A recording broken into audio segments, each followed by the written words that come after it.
September. That's a Friday. And it's open house, and it's a great opportunity to relive some of his triumphs. Namal's been president for at least 2 years. 3 is it? 2.5 years. It's an awful job, completely thankless, and he's done it very well. He's put on superb programs this year, so the FCC owes him a great deal. On that score, I'd just like to mention that the FCC, contrary to what was written on the front of the Nation, is open to a very wide range of members. It's not a vehicle for the Western media. Our membership is currently at about 800. Of that, we have 80 who are correspondents and 50 who are local journalists, which gives actually a very high proportion of the membership who are actually professional correspondents and journalists. But as I say, it's open to everybody. It's one of the most open and welcoming clubs in Bangkok. On programs,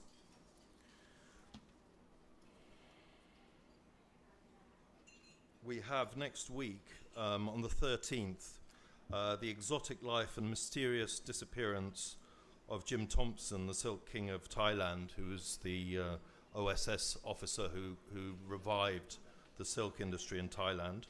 And we have Dr. Llewellyn Lu Tolmin coming to give a rather colourful account of that. So that should be a good programme. That's Tuesday next week. And we have a big programme coming up on Thursday, the 15th of September, which is on China and its changing footprint in the world. We have two very fine speakers coming along. Joseph Y. Ning, I'm not sure how you pronounce that, who's the best-selling author of Umbrellas in Bloom, No City for Slow Men. That came out in 2013. And we also have Benjamin Zawacki, who has just finished the script for a book which charts the shifting ground between the US and a rising China. So it's very topical, highly recommend it. And so to this evening, if I could invite my distinguished panelists to join us. This program is running a bit later than we expected. It follows the referendum, which has now put in place a railway track, a political railway track for the next 6 years. So we can look forward to a period of relative political stability. And when we had former Prime Minister Anand Panniarotun talk to us in March this year, he made the rather politically sensitive observation that you shouldn't rule out the idea of constructive economic reform under a military government. And which government he may have been talking about, I'm not sure, but his own government in 91 saw a huge cascade of much-needed reform going through. The last experience with General Surya Chulanon was less happy. So anyway, to introduce the panelists this evening, we have on my right Chris Bruton of Data Consult, who's been here for half a century, a veteran observer of Southeast Asia, not just Thailand, but all over the place. So he brings a very long-term perspective to the table. And we have next to him Stanley Kang, who is the chairman of the Joint Foreign Chambers of Commerce. Very welcome. I've explained to you the membership rules here, so I hope you'll join us. Beside him, we have Ulrich Zachau from the World Bank, who has spoken to us before and is not very keen on prescriptive approaches, but he's the man to tell you how to do things. And then at the end, we have Pavida Pananon, who is from Thammasat University, Business Development Faculty, and you too have spoken frequently at the club. So I thought we'd kick off with Chris, who can give us a 50-year digest of governments as they come and go and what they do and they don't do. Chris. Oh, thanks, Dominic. Dominic told me when he invited me that this was an economic meeting and not a political meeting. Well, that was a wise piece of advice, I suppose. It keeps us keeps our freedom. But I think really anything that is economic is also political, so it's really very hard to differentiate the two. I don't know about being invited to come first on the panel. I think, of course, in British cricket, the best players come first, but I think in warfare, the front guard are the people who get killed off earliest, so I'm not quite sure which I am. I am probably the oldest in the panel, so perhaps Dominic felt that I'd be sure to not to die first, so I'm here on that capacity. Well, I thought that I was really looking to the future more than the past. Dominic had suggested that we had been asked to talk about what had happened in Thailand. I think many of us already know that, and many of us who know it would rather forget it, and those who don't know it probably would better not be told. So I really would like to look a little bit about what's down the road. Now, when you're talking about forecasting of economic trends in Thailand, I think there are three levels at which you can operate. One is the street level, where you ask people around and about. The second is the technical analytical level, which is people like, of course, the World Bank. And then thirdly, I think there are multinational companies who have to operate here. And most of the companies that I work with are in that capacity. Either they're here already or they're in the region and either thinking of coming here or thinking of not coming here, as the case may be. I think the street analyst side of it is often the most interesting. Many of these international experts, they get their best information from the taxi drivers. Taxi drivers love to talk. They've got plenty of time to do it because they're in traffic jams, and they're very keen to express their opinions. I do remember when, in the Dr. Thaksin era, a taxi driver asked me, do you know Dr. Thaksin? And I said, well, yes, I do. Actually, I did know him. And he said, what do you think of him? And I said, well, isn't he very rich, but isn't he also very corrupt? And the taxi driver said, oh, yes, very corrupt. I wish I could be as corrupt as him. And I think that's often the attitude that people take here, that it's not what you do, but it's what the benefits are that really count. And on that basis, I think we have some positive indications down the road here at the moment. Actually, I don't have to rely on taxi drivers because my sister-in-law is a shopkeeper in Samut Prakan, and the Samut Prakan shopkeeper gets to know a lot of people. So I asked my sister-in-law when Dominic invited me to come here, what do you think about the political situation? Her response was, I would like to see General Prayut stay in power for 10 years. And so I guess that's the view that a lot of people are going to take in this region. And I think the referendum suggested that quite a lot of people do tend to look at things in that way. So some of us here in this room would think that's a horrible thought. But actually, for many Thai people, what's going on here, the way government is operating is really, they get things done, he thinks, and if they can yield some benefit, then that's the justification for the rule. So that's the first outlook that I would see, that the outlook for the country, if we get things moving, if we break the roadblocks, then the end justifies the means. So that's good enough. Analysts, of course, look more cautiously. I guess the World Bank is still taking a 2.5% growth rate. I asked a friend of mine at the World Bank the other day, and he said, yes, it was still 2.5%. I don't know whether it's moved up, but we shall know in a minute. It was 2%.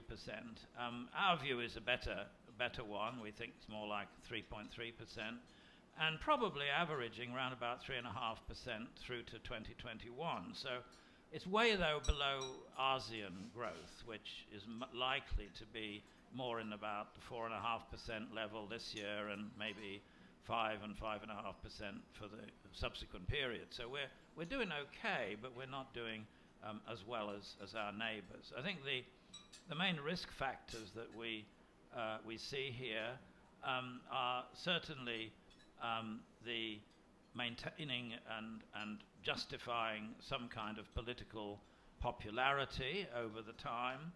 You may remember that Dr. Thaksin, by the way, who was also my sister-in-law's favourite, he used to take her all over the place, as with many other people, on tours of the here, there, and everywhere else, and he used to curry favor very effectively. But after 2006, that changed.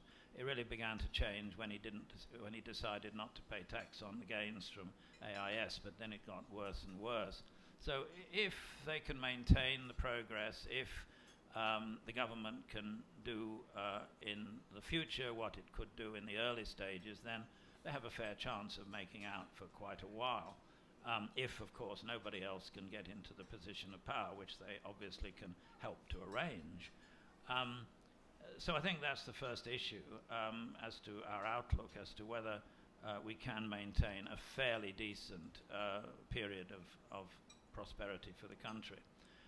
Secondly, of course, we're always talking about the demographics, the labor shortage, the aging population, and the issues of immigration.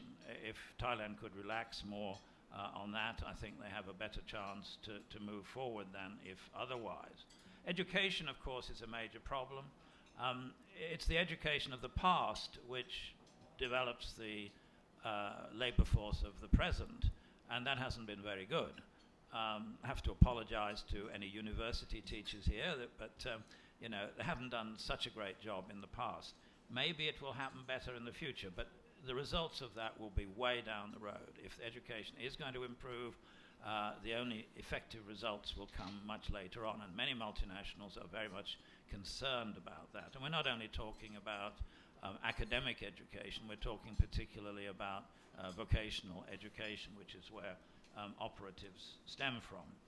I think in addition, the issues of, well, corruption, let us face it, that's the word to use, do remain very acute. I've noticed that our very good leaders are buying wonderful planes from Russia and wonderful submarines from China. And those countries are very generous when people buy things from them. So I'm not quite sure what that's going to mean. I think we shall see a little bit more of that in the future.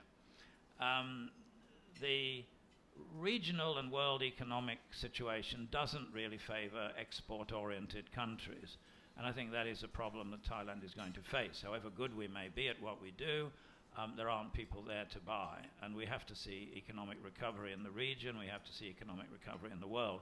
I don't see a striking and favorable economic future for the world in the next nearer future, next nearer 5 to 10 years. So I think that is going to be a problem. But above all, I think there are too many controls. Is the new government, whatever it may be, likely to ease up on foreign business laws? Is it going to make work permits easier? Is it going to offer an environment of overall liberalization? That the past trend has not been that way. Over the period that I've been in Thailand, we've seen many efforts to liberalize, but what we've actually seen is many resulting narrowing of the opportunities for international business. And that's not something that's favorable. If you compare in the region, countries like Singapore, which are more liberal, get the benefits. We should do that as well. Tremendous household debt, whether in the agricultural sector or in the industrial sector, that's a very big problem for the development of consumer movements in the economy, and I think that's going to be a continuing problem. Overcoming that issue is very, very difficult. We're not going to see better debt situations unless we see better incomes, and it's going to be hard to achieve that. I think the infrastructure program is one of the key factors. Tremendous plans for development, about $92 billion US intended to be spent. Don't see too much of it going through the pipeline as yet. Waiting to see that happen. It's going to be slow, and I think that's going to be an issue. So, you know, Thailand has many advantages. If the infrastructure program does get realized, it will be having a very striking effect in the short run on GDP. It will have a very striking effect in the long run on productivity. But we're not seeing that necessarily happening at the moment. A strong military would perhaps moderate risk ratings by international raters. We've seen some experience in, I know the military here seem to get all their advice from Myanmar, and Myanmar is making sure that the military remain pretty steadily in control, so perhaps this is going to happen here. The tendency in multinational companies overseas is to say we like to see the military in a key position because it's the best way of maintaining stability in the country. So I don't know. It wouldn't be a popular view, I think, in this room.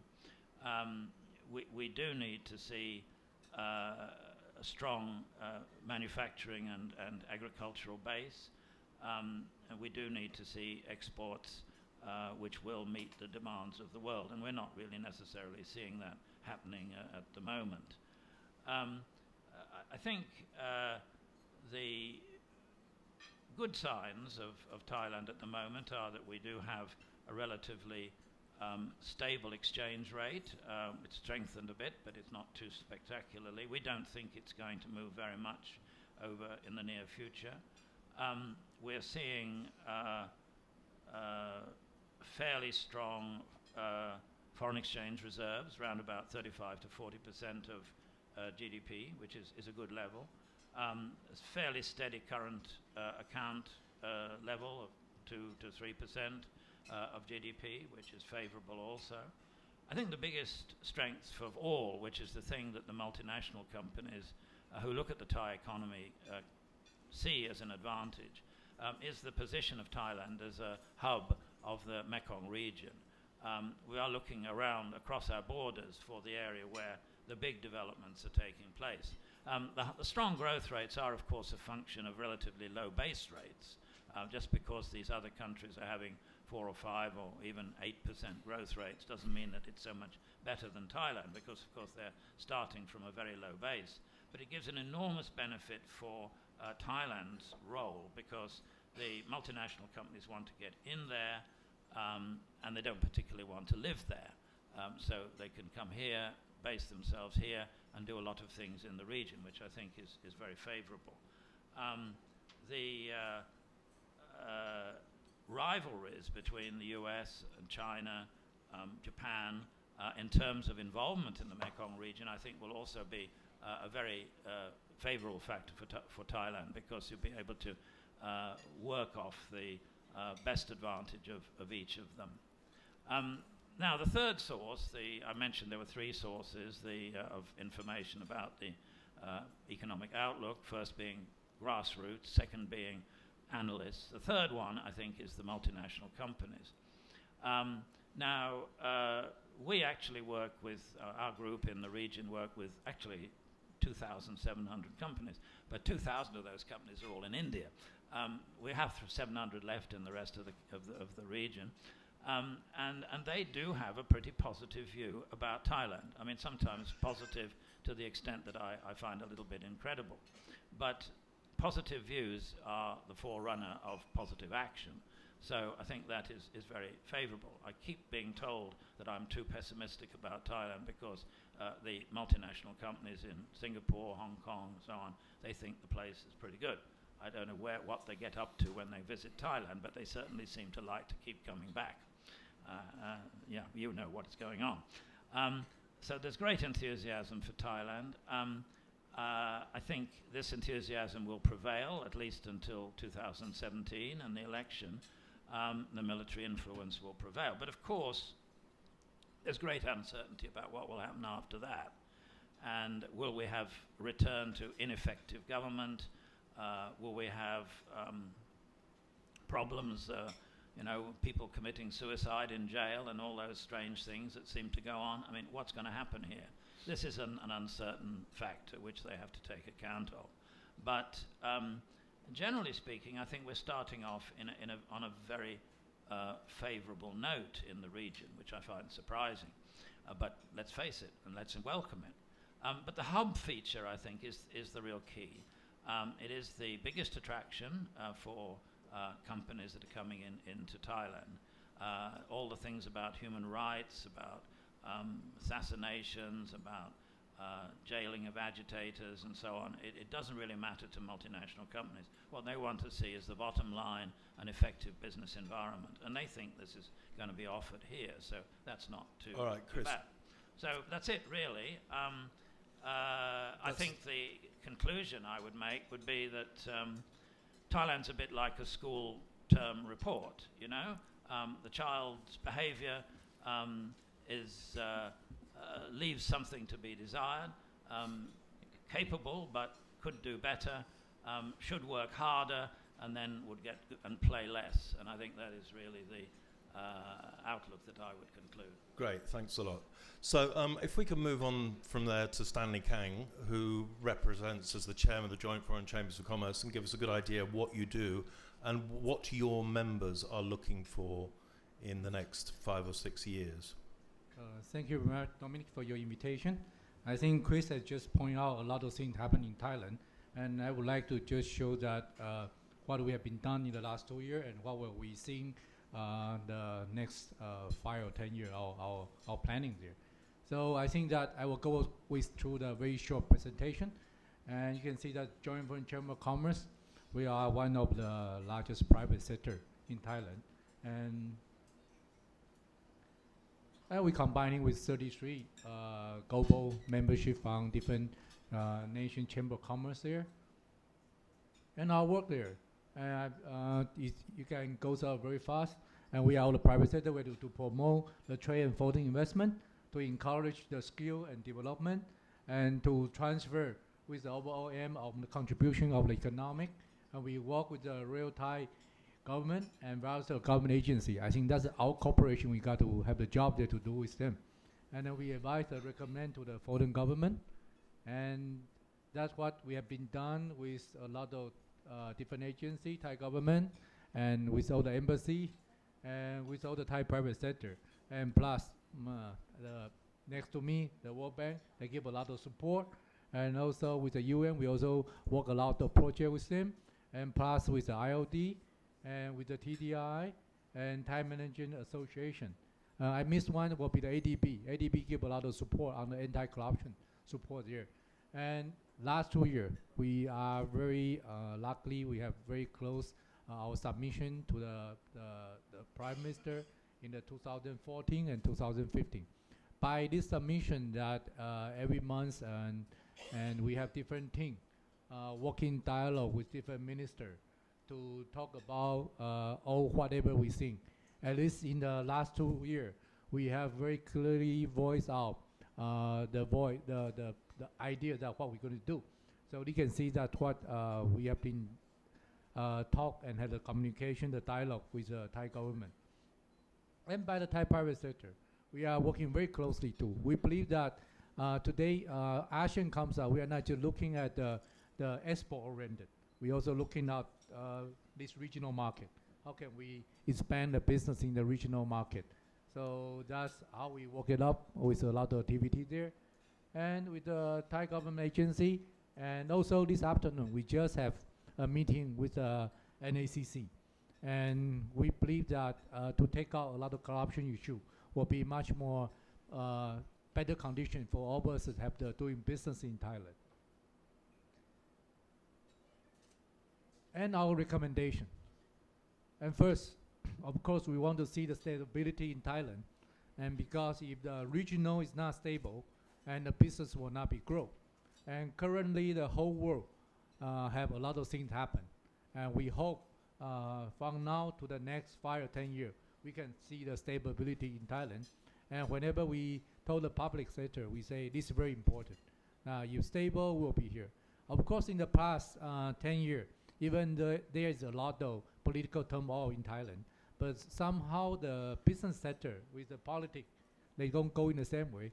I remember my office was down in the next corner, and when there's the political crisis there, and all my buyers had calling us and ask us what's the situation there. In fact, we're still working, we're still manufacturing, we're still exporting. But of course, that image will affect our buyer overseas there. Are you stable? Should we move the order to somewhere else? So I think the stability is one thing that we're looking for the government to have to be stable there. And second thing that we really want to have a clear economic and investment policy. That's why in the last 2 years, we get very closely with the Thai private sector and with the Thai government to see that what will you want us to see for the next 10 years and next 20 years. And I remember the first time when I meet the Prime Minister, and I told him that a lot of foreign private sector is asked the same question. Well, after 2 years, things come back the same, right? And why I had to spend the time and discuss all these things. So we want to see that the very clear economic and investment policy. If it's the right thing to do, the right policy to do, and I think to create a better life for people, and that they have doing up. I think currently that they have the Pachalak, they somehow they call the private and public cooperation. They try to work out something is for the new map for Thailand's economic in the next 10 to 20 years. And thirdly, we say it's a good incentive. If you want more foreign investment here, you got to have incentive. Then why have to be there? And the incentive is not just the lower down the tax, because the comparison for the international standard, you can see that what would be the income tax, what would be which is there. Now we talk about this incentive means that once you give the good regulation policy, that you got to have a good incentive to attract people to work together with you and make investment here. And lastly, I told them that we need to really focus on the anti-corruption. And I say 4 of this don't cost you single money, but you got to really do on that.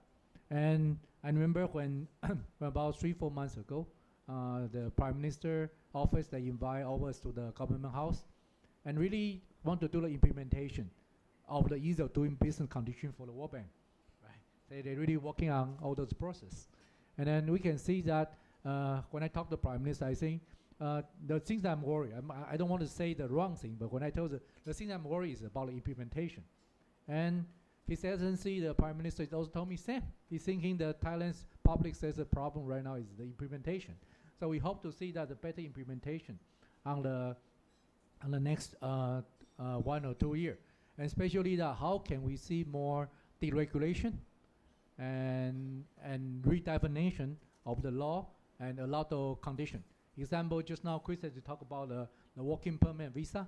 That's we have to talk to the Thai government, Thai government agents a lot. The definition of work.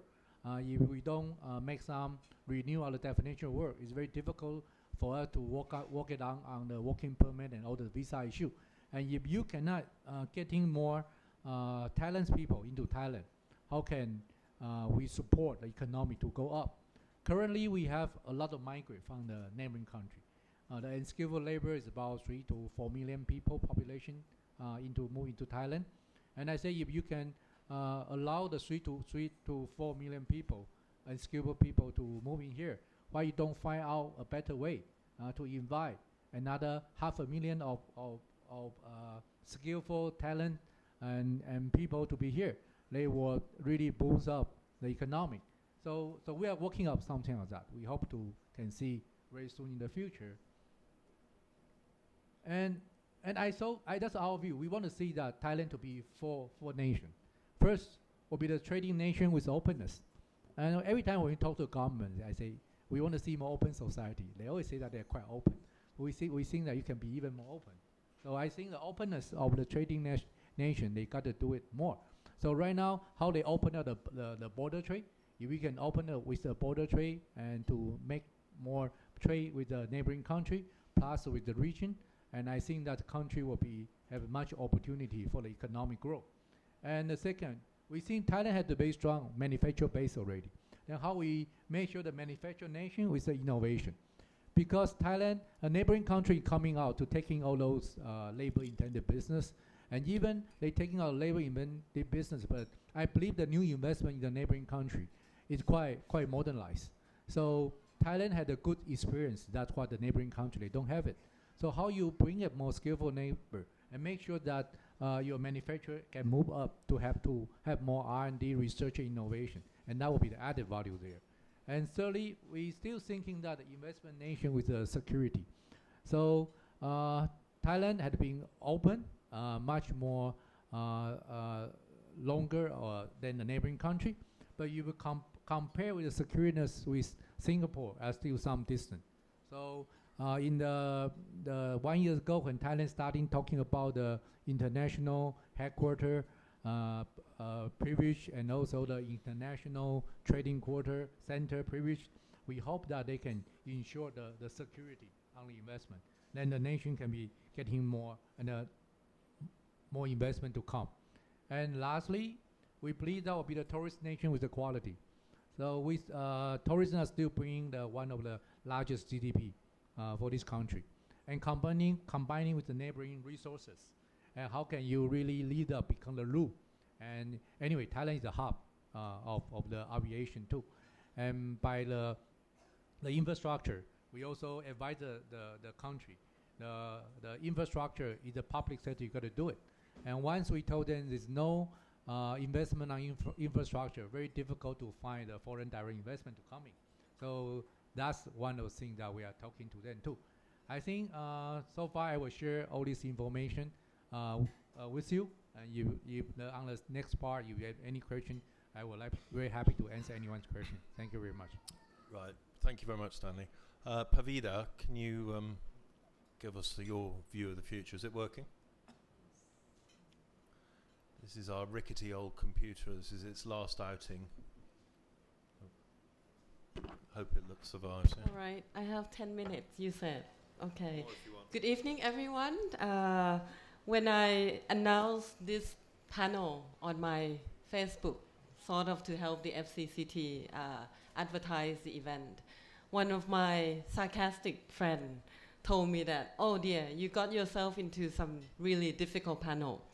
First, you're expecting a next government. And I was asked, do you really expect that there would be such thing as the next government, and what would that next government be? So, and then the second question, he said, and then you expect real economic reform or real reform from that next government? You got yourself into a really difficult panel. And I do, because, with all these panelists and Ulrich right here, so that is a really difficult panel. But nevertheless, I try to share my 2 satang of thoughts, or 2 baht, right here. When I heard about this real economic reform, and I try to think about what now we are talking. I don't want to get much into the political reform that has been clearly written out in the referendum and mainly accepted pretty much to many people's surprise. But let's just look into the business and the economic issues that has been talked about. And I thought that when we, at least in the Thai media, what they are talking a lot about now as the economic reform, the plan, is all this thing about digital Thailand, Thailand 4.0. We're moving from agriculture at the 1.0 to light industry in 2.0 to heavy industry in the 3.0. And now we are to be the digital Thailand, the service hub, innovation driven, R&D driven, and all that. So something that has already been written in the 12th plan of the National Economic and Social Development Plan. And that with the future of the next 15 years, that it should be something that we are looking forward to. So in a way, we have a plan. And I think that if I am to look at what has come out of this government, and if I am to pick a few things, one of the things that I probably give them credit is to actually have cleared up all the state-owned enterprise. Some of the plan that they have done with the state-owned enterprise, that's something that we should be looking at. Okay, perhaps it might not happen easily in a democratically normal government or something, because but that's one thing. And to have some plan is also something that at least we can feel, and it's confirmed that most of the business sector or the multinational, at least they feel that there are ways ahead and we are actually going ahead with something. But all of that said, I would like to bring you to some challenges that Thailand is still facing. And I would like to focus the challenges that Thailand is facing from the international context and the global context that the global economy is heading. And the three concerns that I would address in particular are the changing global context. I said changing is because when now people in Thailand, when they look at the result of the referendum, and now politically they are talking about the BRAME model, having some kind of a semi-democratic government that runs the politics, and at the same time is the bureaucrats and the technocrats who look after the economy. And a lot of people are hearing Deputy Prime Minister Somkit talk a lot about the digital economy, and surprisingly we are also hearing a lot from the Deputy Commerce Minister Suwit Mesinsi, who are the one who discuss a lot about this Thailand digital economy thing. But when you look at Thailand in the 80s, it's a very different economic context from Thailand today. And I would like to point out more why. And then the second point that I would like to address as challenge is the quantity of the measures, quantity of the policies that we are coming up versus the quality of implementing. And that's one thing that I think we should be looking at. And the third point that I would like to address is we are talking a lot about Thailand being in a special situation with a lot of domestic specificities that would lead to certain things, for example, Article 44. And at the same time, we are a country that wants to be integrated in the global economy and benefit from the global investment and all that. So I would like to address on those challenges and conclude with the overall outlook for Thailand in the future. So let me start first with the global context. Why I think that Thailand is in a different economic context compared to the late 80s. That's when we pretty much refer, our reference point to the prosperity of Thailand was pretty much the late 80s, especially the year 87 and 88, when we registered the highest GDP growth in the world with 12%. That is not going to happen much to any country for a sustainable period of time. And I think that we are now talking a lot about the slowdown of export. And we in Thailand tend to blame the global economy for not having picked up enough to demand our export. But I think that's one problem aside. But if you also look at the overall context of the global economy, the reason that export is down is not only because the US is still not recovering from its problem and the EU is having economic difficulty, but it's also because of the maturity and the saturation of global production network that took place and prospered from the late 80s onward.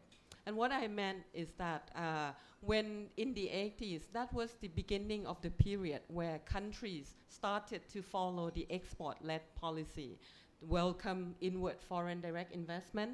Most of the multinational companies that set up in these countries set their export and supplier base out here, produce here, and then export through their networks to their countries.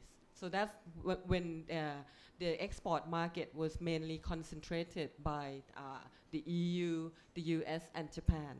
But that is not the scenario for the year 2010s onward, because most of the multinational companies that need to set up their operations overseas have more or less done so, to the point where the market for inward foreign direct investment could be saturated. I will show you later for the trend of the inward foreign direct investment.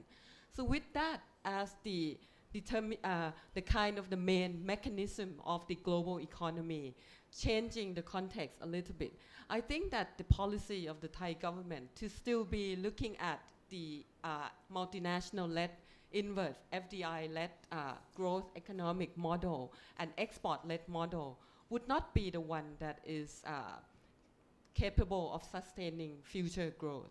And I think that's one change. So what that kind of the saturation of production network has changed the world is that the world now is looking at trade not only in goods and commodities, but we're also looking at trade in activities. more of the service and more of the particular activities that companies do. So I think with that, the world also changed from putting focus on the tangible goods and cheap product we can produce because we have cheaper labor, cheaper cost of operation.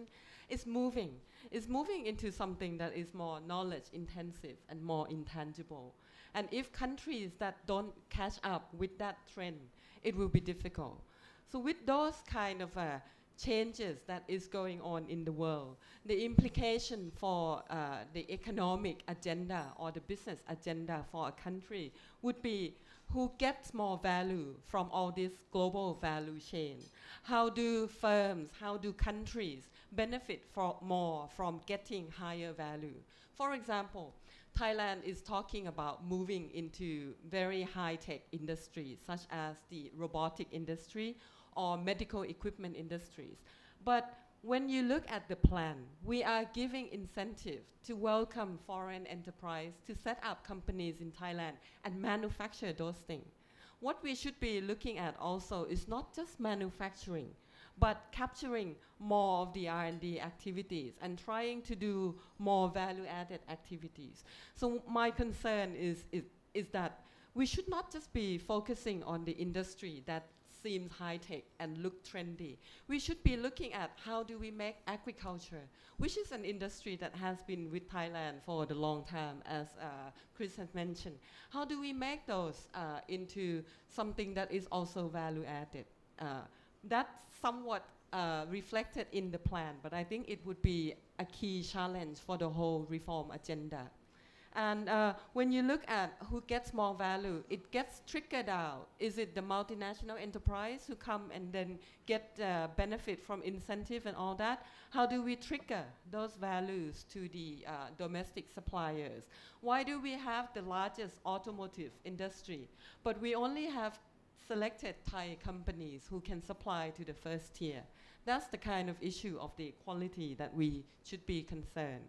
And then the next implication for Thailand would be, how do countries in that kind of new economic context attract and retain investment?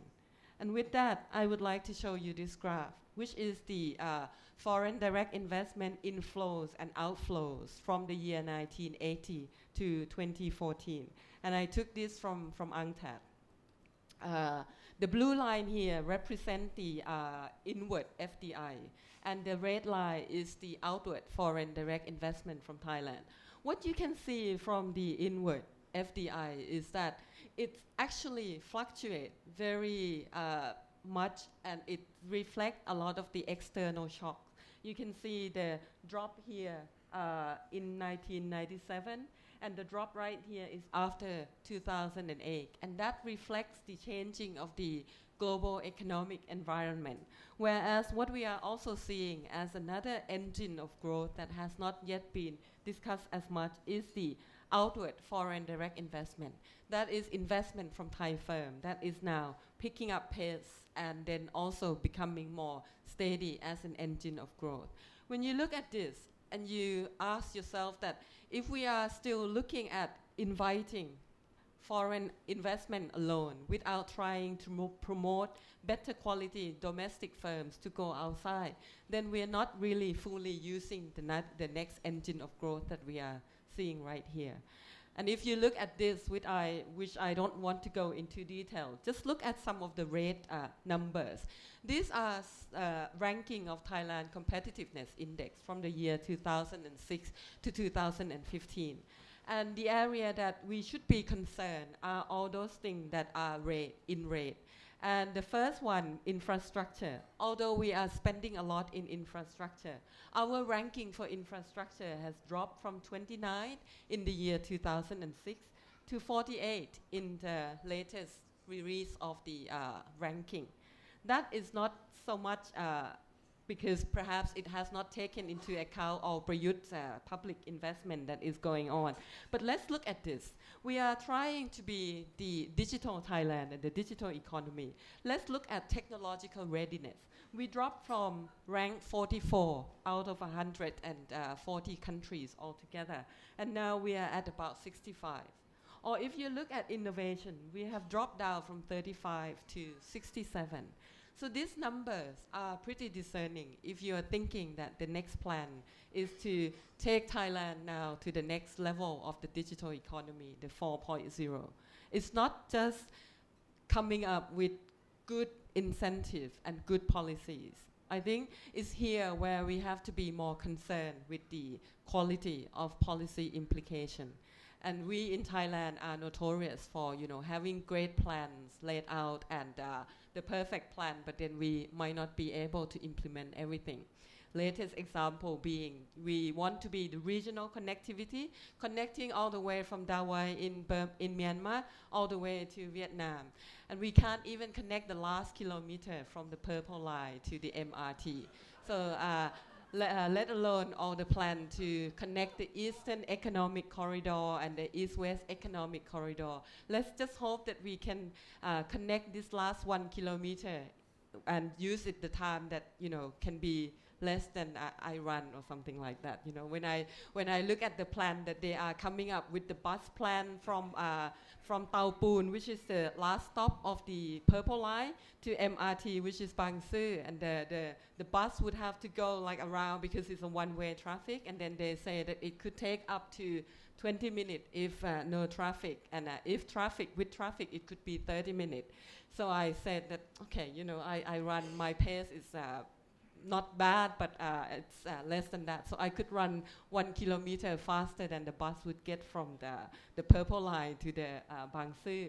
But again, that's an example of how we can implement policy. And we might laugh that, okay, it would happen, regional connectivity would happen, and that last kilometer would really happen. But it affects a lot of things around there. And I would like to just give example of one thing. Two leading universities in Thailand is my university, Thammasat, and another one is Chulalongkorn University. There's a strong rival there. And lately, Thammasat has moved out to Rangsit. All the undergrad have been moved out to Rangsit campus. The Thapachan campus, which is near the Grand Palace, is for international programs and graduate studies. Chulalongkorn, who benefit from a lot of land given by King Rama V, and luckily enough, they have all the BTS, Siam Square, and the MRT, all that connected. And over the years from this, I noticed that my students at Thammasat Business School, compared to the level of the students that Chulalongkorn would get, I tend to get different set of students. They're not the same top tier of the Bangkok elite school students that come to Thammasat. It used to be that, they would follow similar pattern of schooling and everything, and you would find that. But now I'm finding that over the years, the quality of my students, I'm not saying that they're not good quality, but it's not the kind of the top quality of students that you expect to attract. And I think it's the same for the country, for Thailand. If you're looking at Thailand, that we could do a lot better with the kind of the better infrastructure and better quality, we could attract a lot more. And that's one thing that I'm concerned. And that leads me to the next point of what would be Thailand's locational advantage. I think when we ask multinational enterprise who are here, when we ask people who are already here, we tend to get a biased view of people who are already here.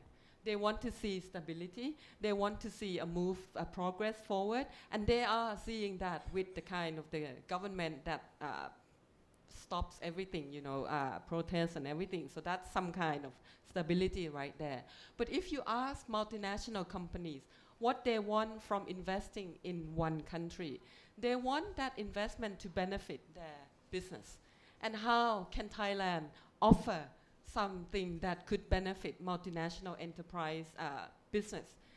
Business now that are investing are not looking for cheaper labor. They're not looking to expand the market in the area. So I think that kind of question makes Thailand have to question itself more, what it could offer to the kind of multinational that might not be here yet, but are thinking of coming here. And but that's again Thailand advantage as well, because we are in the location that is a growth area. Southeast Asia is a key engine of growth for the Asian economy. And it is a good balance between China and India. So in a way, we are lucky to be in Southeast Asia. So with that, it's the kind of issues that we have to deal with. And my last concern is on the domestic specificities versus international standards. I think what we are looking, and you probably saw from the competitiveness ranking index, that what Thailand needs now is a stronger institution in many things, from jurisdiction, from law, from taking care of illegal immigrants, all sorts of issues that we need to address. And those we need to comply to international standards because we are part of the global economy.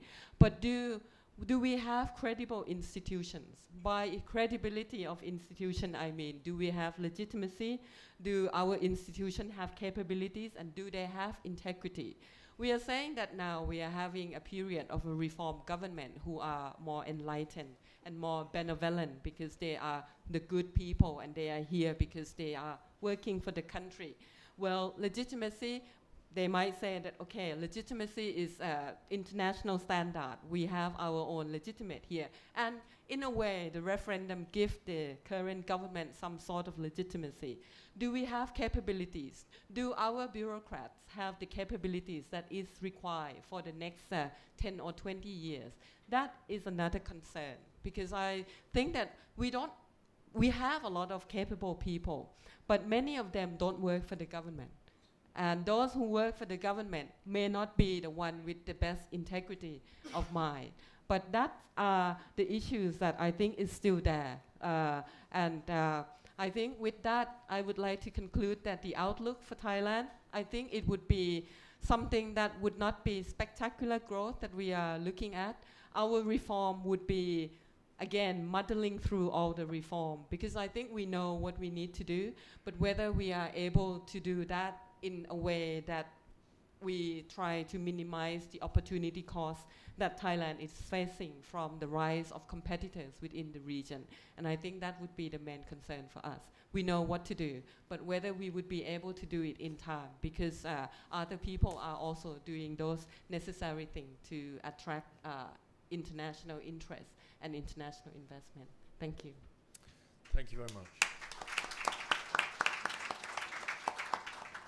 You've got to swap seats now, so that Ulrich gets the last word.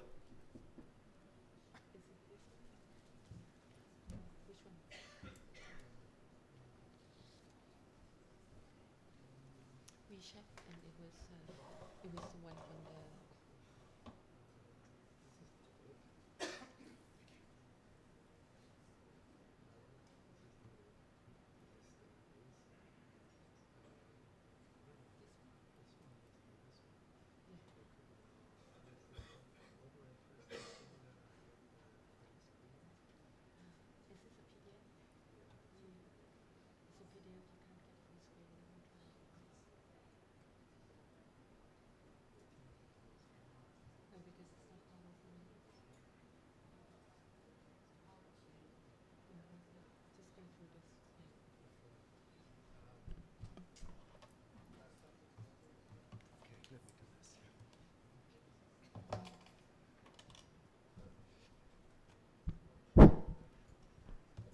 Hi everybody, good evening. I'm the last of four. You have already sat through 50 minutes of talk and or even more, and I hope that I'll have something new to say. I'll reinforce some of the points that my predecessors made.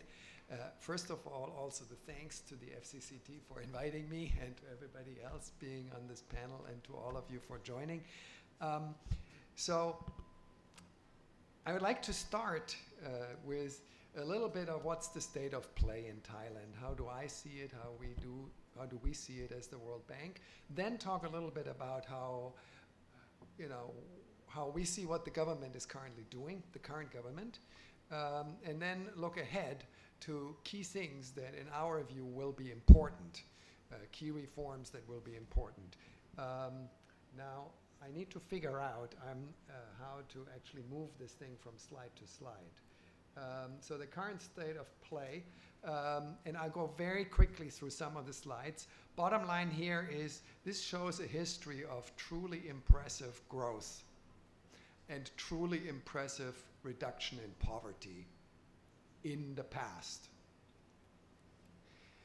Current economic growth is the lowest in ASEAN. We are projecting currently still, this is an old forecast, around 2.5%. It will probably revise it up a little bit toward 3%, not quite, somewhere in that neighborhood. Key thing is, what rate could Thailand actually grow at? We estimate that the potential growth rate of Thailand with the current structure is around 3.5%, which is still among the very lowest in ASEAN and in Asia. Now, with structural transformation, growth could be significantly higher, and could, continue growing as fast possibly as in the past, or not much lower, slower, and also reduce poverty much more. However, no such structural transformation is on the horizon at this point. So that's the growth. Now, this is a key point that Pavita was just talking about, and it's a different perspective, the same message. Thailand has lost its competitive edge.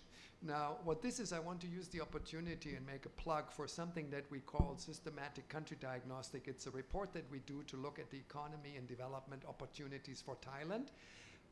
And that's going to come out in a couple of months. And this gives you a preview on this. So what we have done here is we've taken Thailand, but we have compared Thailand with a number of different comparators. And each comparator has a ring. And the further out, the bigger your ring is, the more competitive you are. And if you look, 10 years ago, 2006, 2007, pretty much the same period that Pavita was just talking about, Thailand is the blue outer ring, and pretty much is on a par with all of the structural peers. And the structural peers are pretty well advanced countries. I can later on, if there are questions, I can explain exactly. And then there are two rings in the middle, and that's upper middle income countries in ASEAN, and they were basically much lower. And Thailand was much more competitive than all these other countries. Now you look today, and basically the others have caught up. That's the bottom line. It's not that Thailand did anything wrong, but Thailand did not move. Everybody else moved and became more competitive. And this trend is continuing today. Now, there's lots of detail there on different dimensions of competitiveness, just like Pavita was looking at different sectors. These are different functional dimensions, can measure it in many different ways. The message is the same. And one thing that, if you look, is interesting that Thailand has in particular lost its competitive edge in is everything related to labor market efficiency. So this has all to do with foreign workers here, illegal and legal, the mix between skills, different skills, and the way the labor market can absorb these, the way companies like Stanley's and other Thai companies can absorb workers, and so on. So this slide shows competitive has eroded. Now, governance. The story is similar but worse. Meaning that if you look in 1996, this is now 20 years ago, different indicators of governance, which have to do with political instability, voice, regulatory quality, rule of law, government effectiveness, different types of indicators. Thailand was ahead of everybody else 20 years ago. You look today, and Thailand is down, is actually doing less well than most of its competitors, in particular in two dimensions: voice and accountability and political stability. Thailand is no longer a leader in logistics. Same picture, different indicators of logistical advantages measured in different ways. I won't speak more about this, same story. You mentioned, Chris, the aging challenge. I think just to give it's a snapshot, I said, what's the state of play? The interesting thing is, where are we today? We're in 2016. Look where that is in terms of the demographics, it's a unique point in time for Thailand. It's the very year when, according to demographic projections, the share of the population that is working is at its peak. So today, if you add up the ones younger and the ones older, and you take the working population is more than twice as large as the others. You look about 30, 40 years ahead, and it's not even the same. The sum of the old and the young is actually going to be bigger than the working population. And this is a turning point in any country's demographic development, has huge implications for all kinds of things. We just did a big report on it. Some of you may have seen it. Again, if people want to know more, we can talk about it. I was going too fast. I need to go back a few slides. Okay, reforms and train, things that the current government is doing. I want to start with taxes. So the government has put in place an inheritance tax, has put in place a reform, a building and land tax. And I just want to start saying this is good. These are good things. Just to put everything in perspective, the inheritance tax is expected to raise about 0.2%, okay? This is a small amount. But it's going to take effect, and people will actually be taxed. Not yet, it hasn't happened yet. They're still doing the valuations. And we'll come to that theme that Pavita started. It's all about implementation.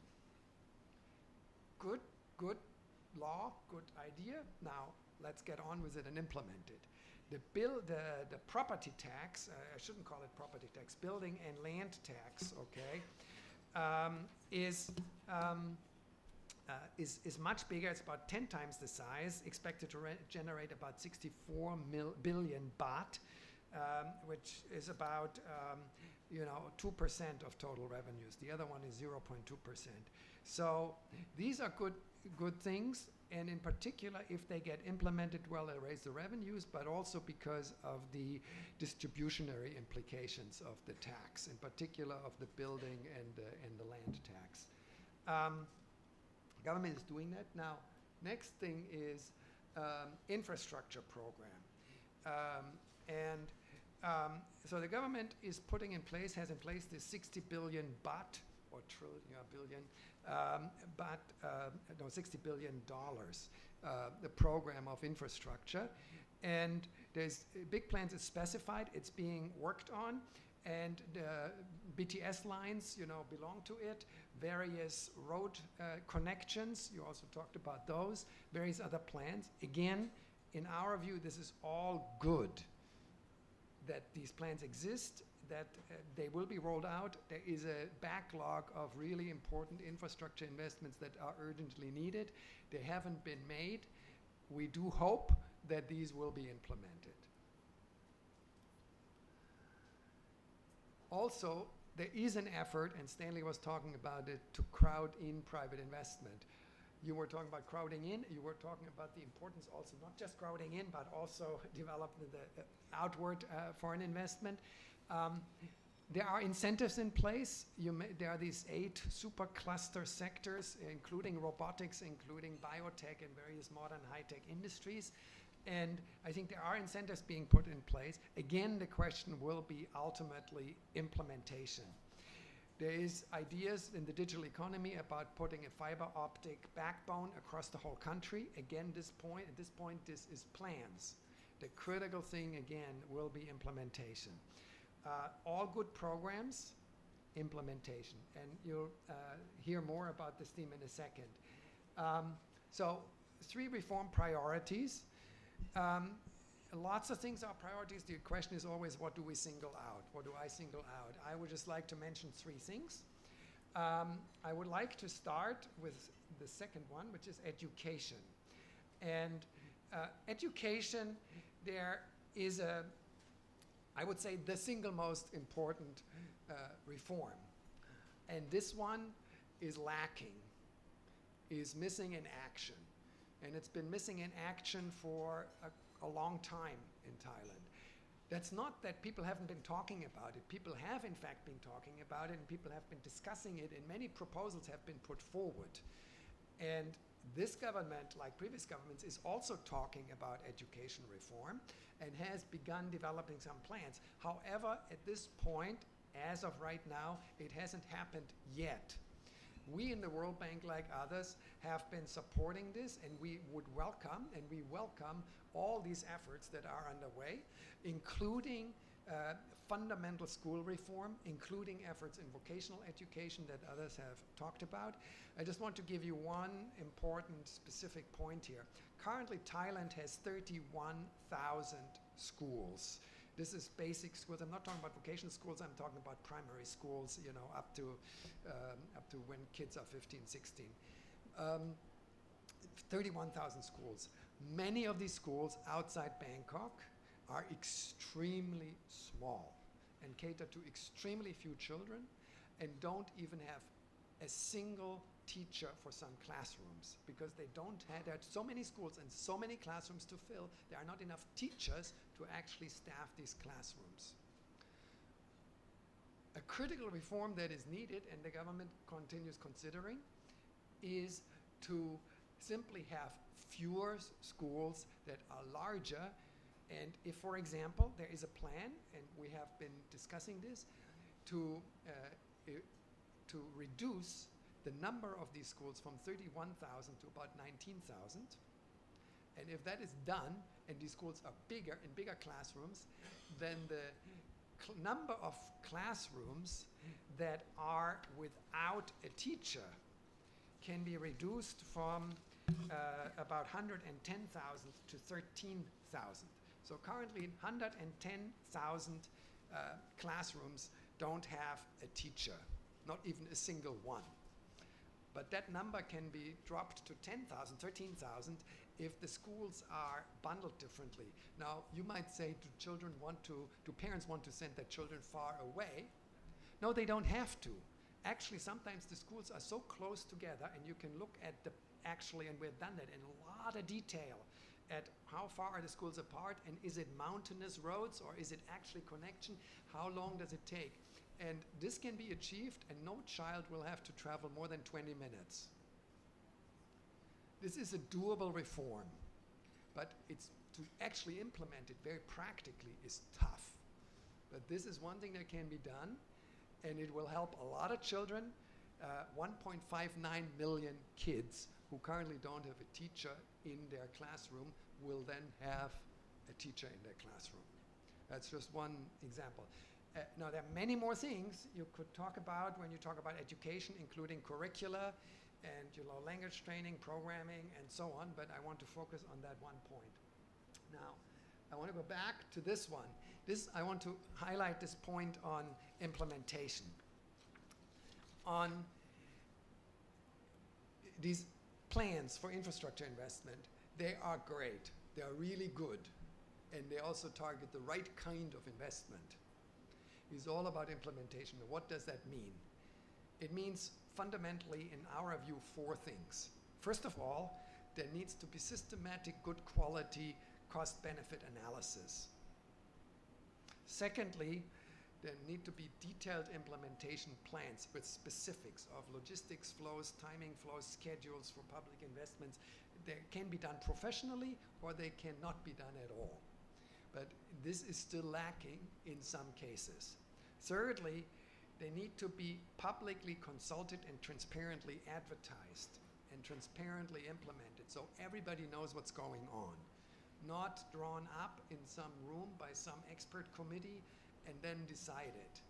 These are big infrastructure projects, and it's important that they benefit from the input and advice and wisdom of the public and are transparently advertised.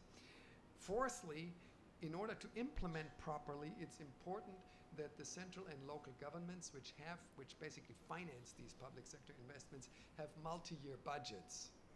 These projects cannot be properly implemented if you continue having single-year budgets, because these are projects that last for more than a year.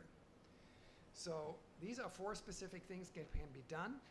Again, these are difficult and challenging to do, but proper implementation means doing these things. Lastly, I want to talk about corruption and reducing corruption. 20 years ago, you wouldn't have heard a World Bank representative talking about corruption, but I do, and we've been doing it for quite some time. We have statistics on it, and we pride ourselves being among many of the parties who help fight corruption, including with the current government.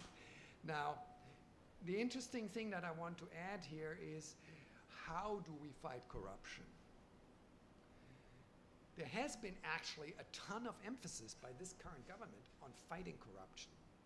This is good. The emphasis has been largely, not exclusively, but largely on the punitive side, on the deterrent side. So if you get caught, then something really bad will happen to you. And by the way, it's going to be more likely than before that you get caught, because we're going to go after you, we're going to examine, we're going to audit, we're going to do. And this is actually beginning to happen. One effect of this is it's good. Actually, corruption in some areas is actually declining because of that. It is working to some degree. The other effect is that everybody who is working in an official role is absolutely terrified that something might happen to them if they take a good decision, because if somebody out there has something against them, they can file a claim and basically smear your name, and then you get caught up in some anti-corruption quest, and it may happen to you that something bad happened to you, even though you did something innocently, in the spirit of trying to actually make a good decision. Now, there are, of course, people who are corrupt, who do corrupt things and get caught.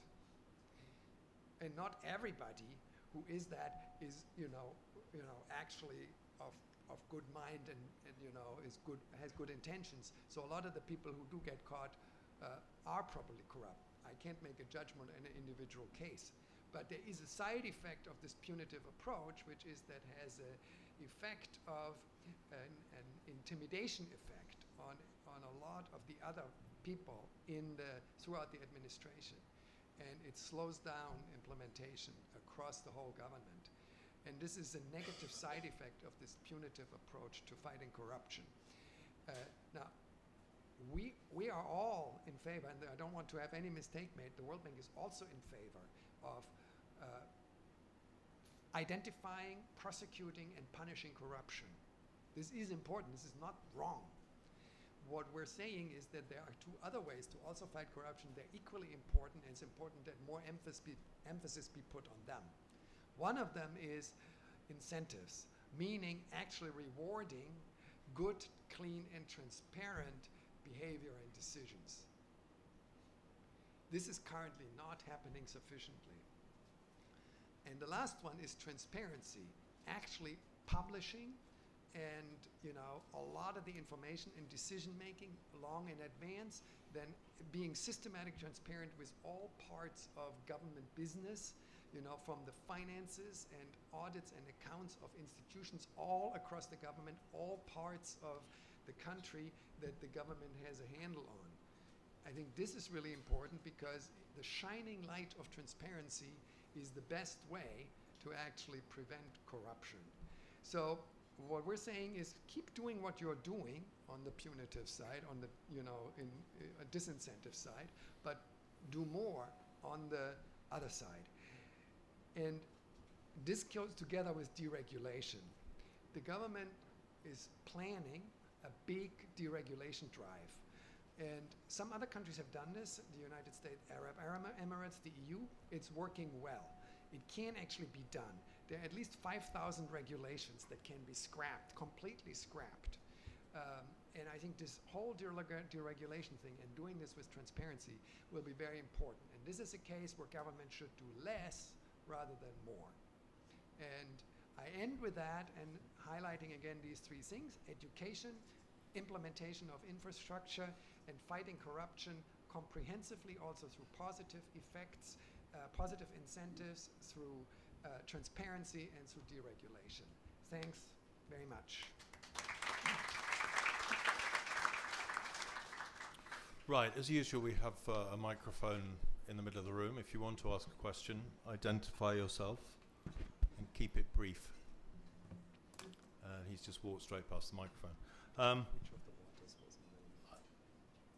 Having listened to all your presentations, I'm very intrigued to know what your impressions are of who it is that is doing the planning at the moment, and whether they are the right people to be doing the planning, and whether they're listening to the advice, the inputs that are going in. Is good advice flowing into the government? We know it's there, they're in charge, but do they listen? Stanley, what happens to you when you offer advice? I think that a lot of things that you got to use static, and you got to talk with data. And we got to, every time I run into the Prime Minister, he always told me that, Stanley, don't complain, give me the solution, right? So this day we got to work it out. Tell them that's a problem, and that will be our recommendation, and that will what we expect, and not just by ourselves. A lot of institution, a lot of data shows you that can be done. So I think overall the vision, we don't complain because it's very clear what they want to do. But the still significant things that just now we have all mentioned about is the implementation. Even today, I believe that I talked to the Prime Minister. He informed me, he told me to tell to all the public sector, say that everybody look at our implementation. The one thing that he's very clear that he very open mind, say that I come on into the power in a way that not everybody accept. But they have to keep their transparency and ensure that their efficiency, right? And they have the right to stay there. So I think that that's what they have to be open mind and to listen. So far, I think that can be acceptable, and they quite listen to it. But we hope to see the implementation. Good. Right, question. Thank you. My name is Otto Baher. I'm an independent here. Thank you to all the panelists for very interesting presentations. The question I have, it's been discussed, the future of Thailand. Maybe this is the way the meeting was structured, but as an endogenous issue, what can Thailand do? What will Thailand do? But I'd be very interested in some comment on the exogenous world, be it China, One Belt, One Road, be it the United States, the pivot to Asia, the things that are happening internationally at a bigger scale than regionally, and what that means for Thailand, if there are any views on that. Thanks. Who would like to take that one? Pavida. I think if we are to look at the broader integration and broader schemes, the closest to us would be the ASEAN Economic Community, which is something that is closest and perhaps most visible for people to see in Thailand. Because I think that scheme like TPP or some other things that are One Belt, One Road, those are something that the policymakers are discussing, but it's perhaps still beyond the day-to-day basis. If you look at the rate of implementation of all the free trade schemes that are taking place, be it the bilateral free trade area between Thailand and a lot of countries, we already have quite many things, and the rate of usage of all those things is less than 50%. If I'm correct, it's about 33% that the business actually use all those schemes. So I think that why we can see that those things would be important, how China would want to connect the world, and especially in Asia. But the closest would be something that people can actually see happening. And when I say closest, the ASEAN, I think Thailand is the country that is most excited about this AEC. And if you go to other countries, I think not everyone would be so aware of all this. And why global interests focus on bigger issues, but I think at the down on the street level, people might not be totally aware of that. Yes, we are definitely would be affected by that. AEC is one of the first things that I think that Thailand would see the real impact if we can actually implement all the things that could integrate Thailand. Lately, my department took a trip to visit the East Corridor. So we flew to Sawanakhet in Laos and then took the bus all the way to Hue in Vietnam to see how that is done. And the point of the joint, what do you call it? The joint inspection between the border, the custom, as well as the immigration. And then we visited a company, a Japanese truck company that tries to use this idea of connecting all the roads. And they say that even those boxes that sits the Laotian officer and the Vietnamese officer, they still need two kind of forms because it's done differently. So even just at that level is still some kind of difficulty of, again, implementing all these things. So I think to answer your question, we are aware of all those things, but the one that would really matter would be the one that is nearest, and how to really make Thailand integrated into the mainland Southeast Asia, being all the CLMV and then Thailand in this area. Stanley, do you want to add? I think that as a private sector, we look at very clear that we are luckily that the two big nations like U.S. and the China, they are right now really falling in love with ASEAN. But when we talk to the government here, we say first, with the ASEAN 10 countries, it's very clear to see that the north part of ASEAN and the south part of ASEAN. If Thailand as a hub, as a center here, we cannot support and help work together with the neighboring country. So I think in the last half a year, you can see a lot of voice come out, COMVT, right? And we got to be the awareness of neighboring country. They are not that falling in love with ASEAN, but that will be the future for Thailand, because you got to bring out a policy to share the possibility with your neighboring country. At the same time, you will win the benefit. We all believe to give is to take, right? How to take out all the border, and so the maturity of the manufacturing in Thailand are much stronger than the neighboring country. Example like automobile supply chain. You will not just copy it in 1 year or 2 years or 3 years. So Thailand had to be changed. By not just the inbound to look at for the foreign investment. Just now the professor tell us that how your policy and your strategy of bringing your supply chain go into the neighboring country by opening up the market so they can enjoy and you can enjoy it, to look at it become one market. So Thailand will be use the time to change to exchange more space for the development of to be the innovation or R&D. Innovation and R&D will not come in one day, but maybe it will take another 5 or 10 years. But how are we going to do with the next 5 or 10 years? First, open up your neighboring country, the border trade neighboring country, to expand it. And so like this, the thing will be changed. So maybe then bring in more talented people here to make sure that you're in innovation and upgraded your supply chain can be concept. That's the strategy we want to see. If the COMB can be strong, for sure, the south part, the Indonesian, Malaysian, and Philippines will come and get with you. And once these 10 countries can be really have the good network, because I think there's the agreement between the ASEAN. First is free movement of goods, and then by the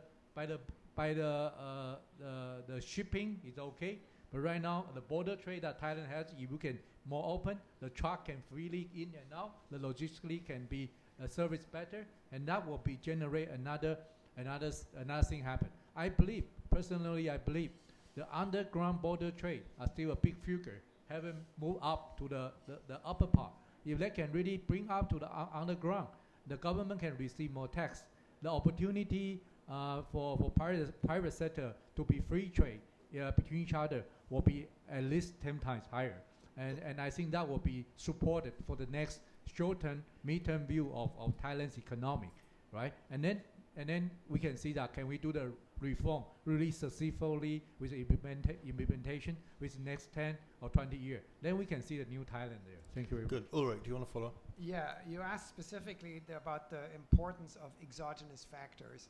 And I think it's a mix of endogenous homemade Thailand's control factors and exogenous ones. Let me mention those that in my view are most important. On the domestic front, these are the two that I mentioned, and I think others would agree: education and public infrastructure investments. These are things that are under Thailand's control. And they're up to Thailand to really achieve a structural transformation. If and as they are addressed, Thailand has the scope and the possibility to move from 2.5 or 3% growth a year to much higher. And without them, this won't happen. On the other side, there are important exogenous factors. Tourism is now 12% of GDP. It's bigger than agriculture. Agriculture is 11%. Tourism is bigger than agriculture. Clearly, international tourism flows, are subject to exogenous factors, and they also are partly influenced by development in Thailand, stability and safety being a very important one. That said, Thailand has a lot to offer there, and there is an exogenous element there that is not under Thailand's control. Secondly, trade. You were both talking about ASEAN. There is something that Thailand can do. Thailand can champion open policies in ASEAN. Thailand can choose to move toward participation in the TPP or not. So there are some decisions Thailand can take. At the same time, these ultimate gains that can be had from trade through ASEAN, through TPP and other arrangements, they depend on other actors too. We all know, I think, Pavita, you put it very nicely, I forget which one of you did it, that Thailand is the strongest one right now in promoting, the AEC. We know that others are not equally doing that, and some of them are big.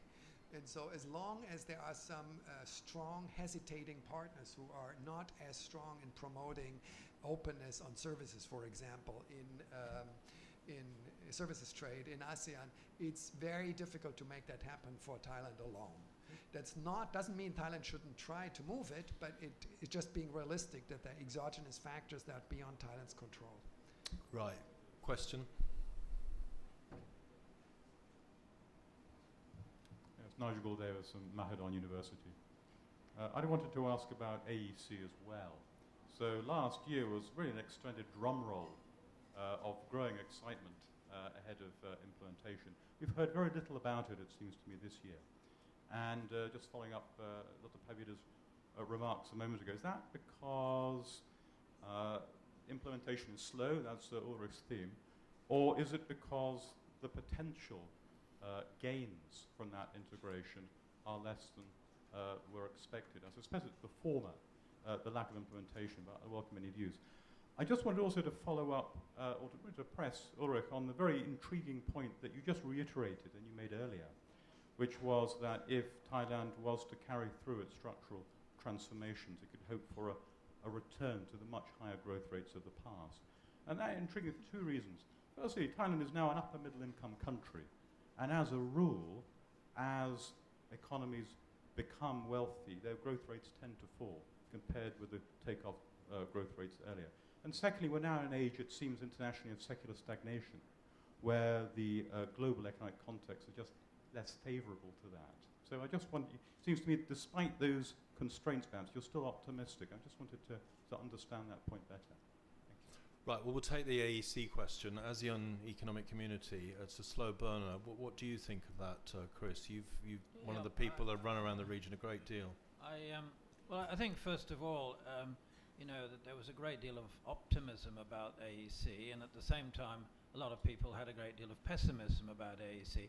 The countries are not ready for the AEC was the general theme, and I think that's still the case. There are a lot of things that have yet to be implemented in order to make the AEC effective.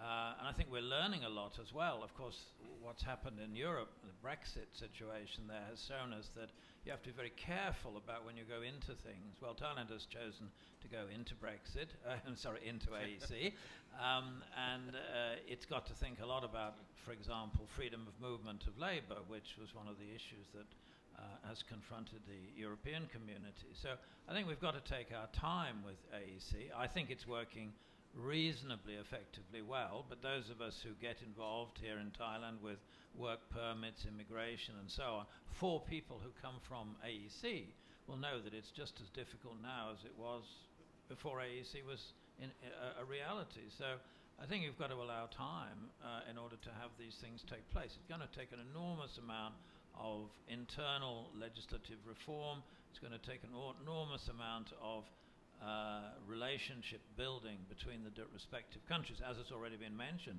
Just move goods across a border, for example, at the moment, even though we have an ASEAN, we have AFTA, we have AEC, remains extremely difficult. So I think it's going to take time, but I think it's working gradually along, and I'd rather see an effective gradualism than an ineffective rapidity. So I think that we shouldn't be too pessimistic about AEC, but I don't think many people really expected the dramatic changes that were going to happen on the midnight of the year when AEC was implemented. It's going to take time. Ulrich. Yeah, thanks. I think what's important is to look at what can be the potential. And when I'm saying that Thailand has the potential to do a lot better than they're currently doing, that's based on, economic methodology analysis and looking at how the structure of the economy of Thailand may evolve, provided certain things happen. And that's based on experience, international, cross-country and cross-sector, all types of analysis and data, and of course involves some guesswork, but as ranges, significant uncertainty around these ranges. But I believe that if there is a structural transformation that changes, that really allows with much improved education over a significant period of time. So we're talking 5, 10, 15 years, because if you educate kids in school today, you change that, it takes 10 years, 15 years for those kids to leave school and have more higher productive jobs. So we're talking long time horizons. But there are examples of countries which show that these effects can actually be had and will be had if one is in the business of continued, sustained investments in skills, in education and skills. Ditto for public infrastructure. And so we believe that with that, Thailand will be able to grow and really get on a completely different path, if you will, growth path from what Thailand is currently on. Now, whether that is back to the levels that it was before or not, I wouldn't want to predict, and I hope I said toward. It could go as high as that, it might not, because where the level of the path is really depends on exogenous factors as well and all the things that you mentioned. But what I am certain of is that with those critical transformational changes in education and infrastructure and a couple other things, Thailand will be on a significantly higher growth path than without them. And certainly, in my view, Thailand has the potential to grow a lot faster than it has been in the last few years. There's no doubt in my mind. But not with the current structure and not in the current conditions in the near term. I don't want to have a misunderstanding and somebody comes out of here and saying World Bank predicts 5% growth next year, because we're not. And okay, thank you. Right, well, you heard Brexit here first as well, so. Michael Mackey, freelance. As well as the usual gorillas in the Thai political and economic situation, I think we've got a double paradox that there was the issue of implementation was flagged, and yet this debate, what you're hoping to happen, is taking place after a coup that was primarily a political project that has engineered a new constitution, which is remarkable for not only having not neutered, but effectively weakened political authority. So how can they be expected to push through major reforms?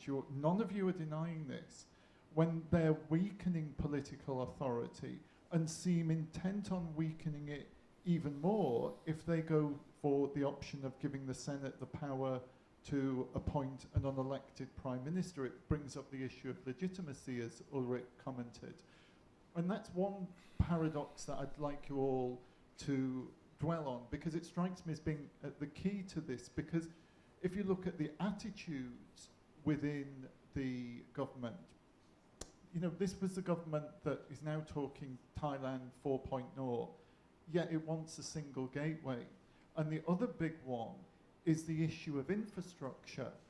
That, yeah, we've got the SkyTrain being extended, and we have this, it's amusing because I can see it from my flat, the purple line not being able to connect to the blue line. I don't know which other lines it won't be able to connect to. We're building that. We're building high-speed rail. From what business communities and business people tell me, that's not the issue. The issue is double tracking of the railways, and that, you know, the money that's going on high-speed infrastructure, isn't it rather being wasted? Well, that's a lot of question. I'll take a couple, okay? First of all, I didn't ask a question about legitimacy.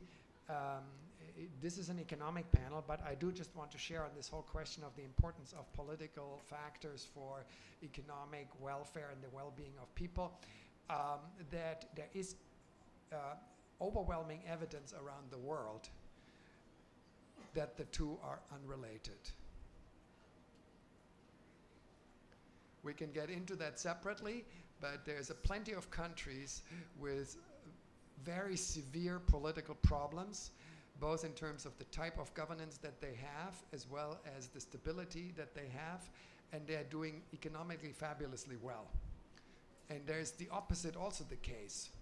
You know, countries that have wonderful political circumstances and governance and terrible economic performance. And this, you can do that, and you can do analysis over a long period of time. So there fundamentally is no relationship, and that's the big picture. Now, I do not want to get into the little specifics here of Thailand, but I think we really have to keep this in mind. Some of us might wish it weren't so, and we could conclusively prove that certain types of governance are superior to others in fostering economic performance and well-being of people. Unfortunately, there is no such evidence. On the particulars of the high-speed train, let me say two things. One of them is, I am not aware of economic, financial analysis or evidence that shows, conclusively demonstrates the cost effectiveness of high-speed train investments. I'm not aware of such evidence or analysis. And the second thing I want to say is that, to my knowledge, the current government's plan within the $60 billion US infrastructure program actually do not include them. From our latest discussions with counterparts. That's what I can say about this particular question of the high-speed investments. Do you want to add anything? I like your question, and I thank you for asking that question, because I think it is an important question to address, whether the political governance would allow the kind of economic governance that we expect. And I think that it is a challenge, because as you said, that how do we expect this kind of political governance to allow innovation, creativity, when creativity is defined in certain ways, and people still get thrown into jail for doing some kind of drama or creating movies that do not please the political that be. So I agree with that. At the same time, I do think that the economic institution and the economic governance that we are looking at are also something of the more of the international standard that we need to follow. For example, what do you call when antitrust law for business to cartel, all those issues, Thailand still need to go ahead with many things that are in the economic arena, in the economic institution that can be done because of the international standard. Take the case of tuna and the companies that are trace back because of traceability that is an international standard. Those sort of issues, I think that we can still look for areas to be improved. But I agree with you that the overall, the superstructure, the political governance would be a key thing. Because if you have the government that can still say that, okay, environmentalists, and we are looking at possibility of environmental and then encroachment and all those things. But then the government say that we're using Article 44. Those are the sort of institution that would undermine the kind of the transparency of economic institution that we need to do. And if that continues, it will be difficult to expect the kind of the clear and transparent economic institution to come out of this kind of political governance. That I agree. Right, question? Hi, my name is Thomas Davin. I work for UNICEF, although I'm not here in my capacity as UNICEF was an individual. I want to thank the panel first, very interesting. I'm fairly new to Thailand, so I hope my questions are not too innocent or radical, but I struggle with two things in terms of the economic growth.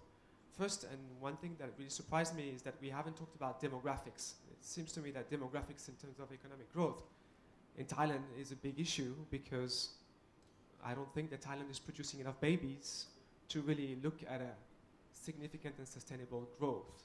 So if Thailand is not, I guess my first question is, where are we going to find the people to just carry that growth forward? Is it the migrants, and is Thailand ready for this? To give these migrants a bigger role than those are sort of cheap labor, and how do we get to that? If on the other hand it's not the migrants and it's people from what I understand, until recently, Thailand's growth has been relatively Bangkok-centric, not only, but mostly Thailand Bangkok-centric. If it's people from other regions, my understanding of learning outcomes is that the outer regions are doing much more poorly, and you alluded to that only in Bangkok, but I think the reality is that when you look at the results on learning outcomes, they're much poorer. Then what are the leverages to make sure that the children from the outside regions, outside of Bangkok, are doing and will be doing much better and will be much more productive for Thailand in the future?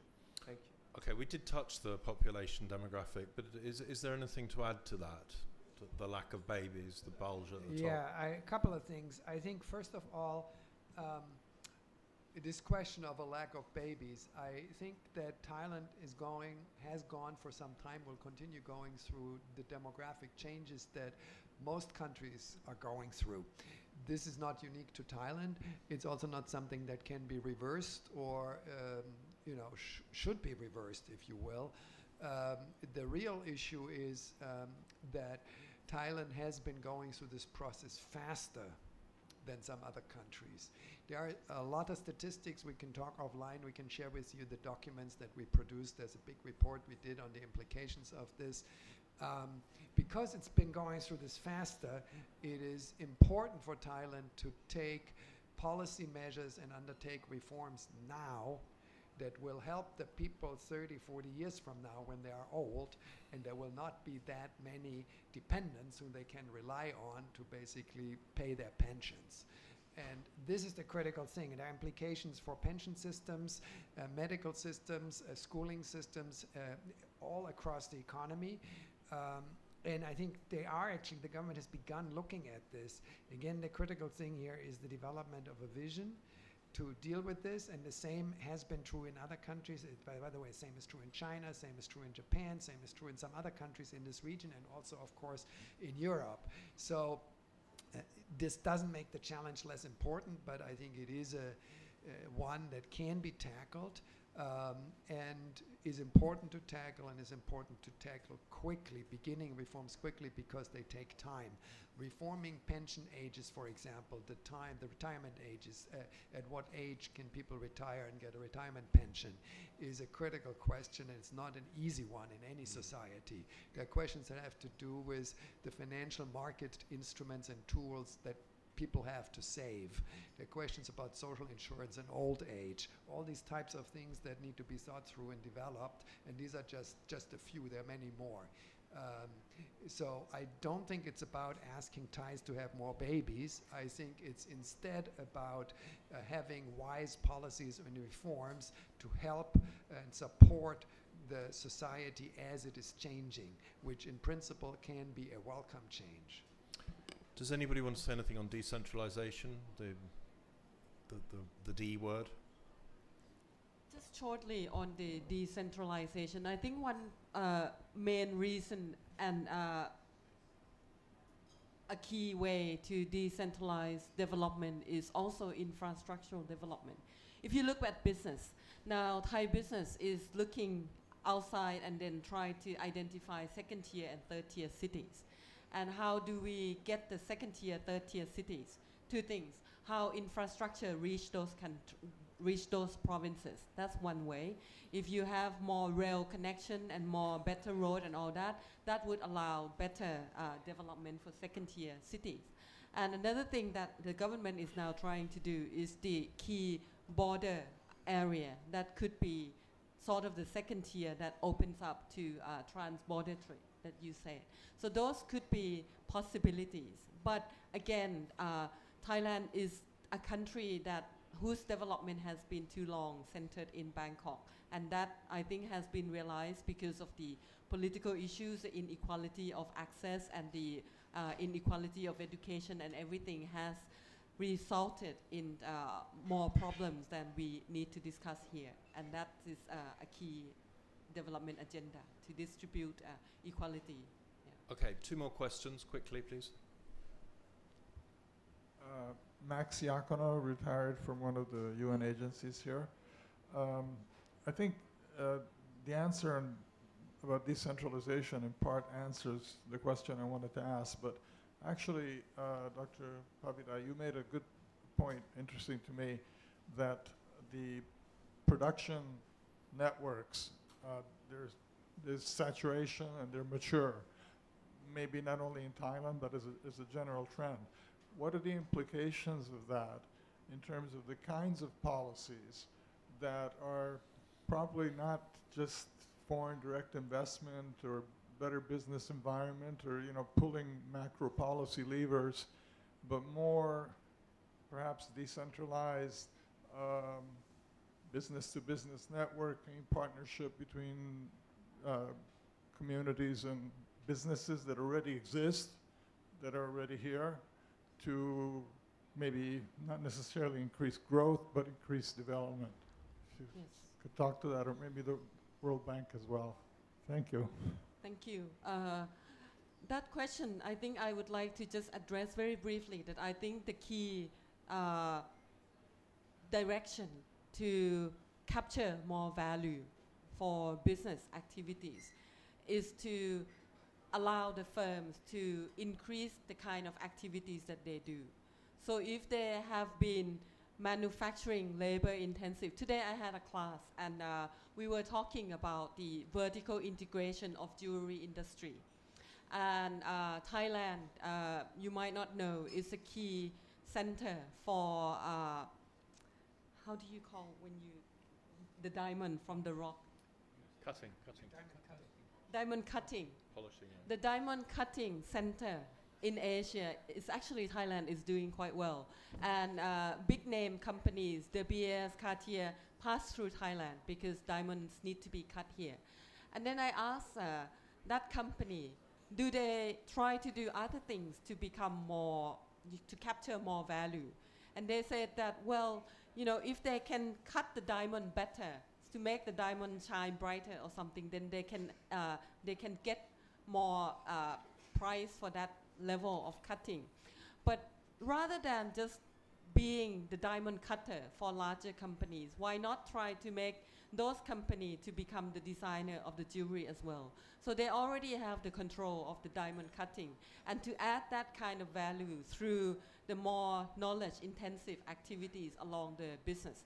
I think that would be something that I would like to see, because I think that the government focused too much on attracting the kind of industries, the kind of advanced high-tech firms. But we're not looking enough at how do we make the small SME, all the people who are operating here, even those who supply to multinational enterprise, who wants to remain the suppliers for their entire life. They want to become, take a good example of Thai Union, a case of a company that first produced canned tuna with no brand, it's just OEM manufacturer. And to get out of that, capture low value, they have to buy brands in Europe and in the US so that they would have access to marketing, and then they would have more control of their own destiny. That's something that I would like to see more. Okay, one more question. You've been waiting patiently.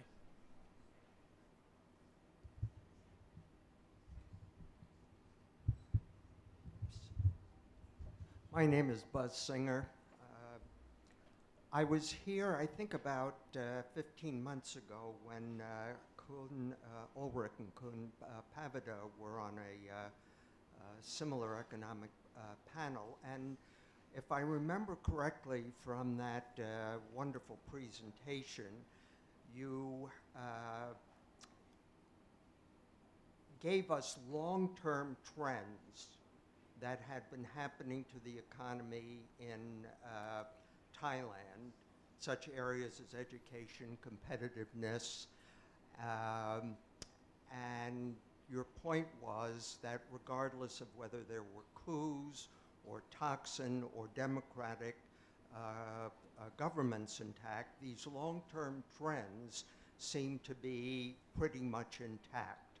So my question is, in the 15 or 16 months since you've been here, do you see any changes in the long-term trends that you presented to us then? So that's for you, Pavina. I think I was not that positive in my previous appearance here, and you're right that I show the long-term trend, but I was saying that the Thai Teflon economy is not going to last. That was my point of 2 years after the coup, and I think that that's even more pronounced now. That the as Ulrich has said, that the potential growth that Thailand could have had is actually higher. And I agree with that view, that I think we in Thailand, especially Thai people, we seem to think that for some reason there is some kind of the magic that would save Thailand. Thai people would say, Prasayam Tewa Tirat, you know, some god that protects the country would help us with all that. But I don't think that that kind of complacency is good for the long run, because I think that we need to do a lot, and the opportunity cost is actually increasing. So I am not totally positive. I am more or less concerned about what needs to be done. But, okay, sorry. The fundamental question of these long-term trends and their relative importance compared with, as you put it, the political developments and the ups and downs of the day, I continue to believe that's the case. I feel the same way now as I did 15 months ago on this. And even the specific priorities that I mentioned today, public infrastructure investment, fundamental reform in education, and deregulation, transparency, and fighting corruption through positive incentives and transparency as well, they remain the same. They're the same as they were, you know, in my view, 15 months ago. I think these are the ones that can make a difference. They have been the same for many years. They will continue to make a difference if they and when they are taken.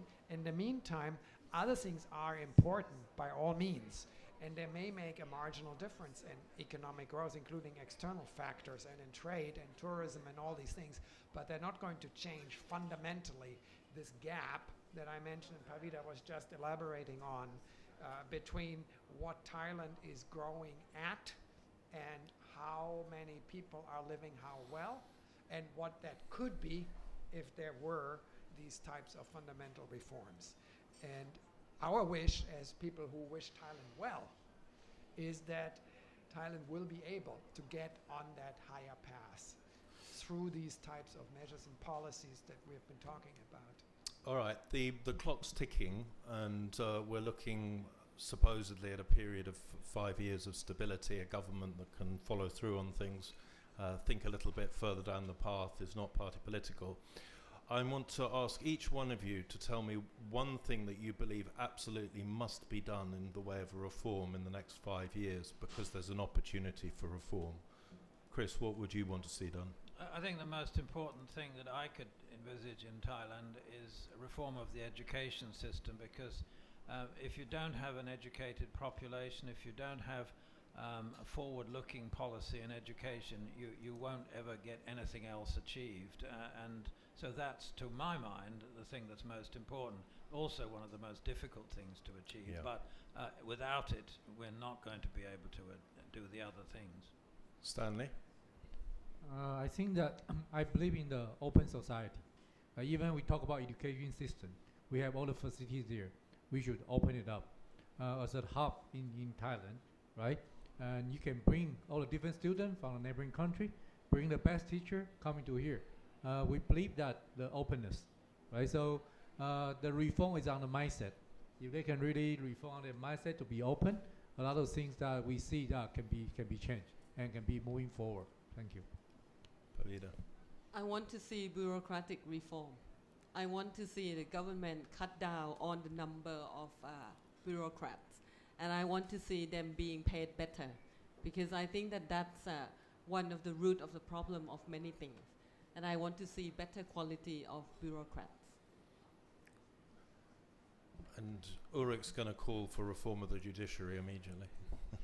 No, I will not have one thing. I'll say those three things that I already said. Right. Education is first, and if you limit me to one, that will be it. But specifically within education, the reform of the public school systems in a way that the inequalities are addressed and kids outside Bangkok have a better chance and better opportunities through better and more professional teachers. And then there are the other points of the public infrastructure investment, which has a lot to do with what Pavita just said, and the anti-corruption with transparency. Thanks. Good. Well, on that note, I'd like to thank Pavita, Ulrich, Stanley and Chris for a very interesting evening. We've run for 2 hours, mostly silent, but anyway, thank you very much. Come again. Thank you, Dominic.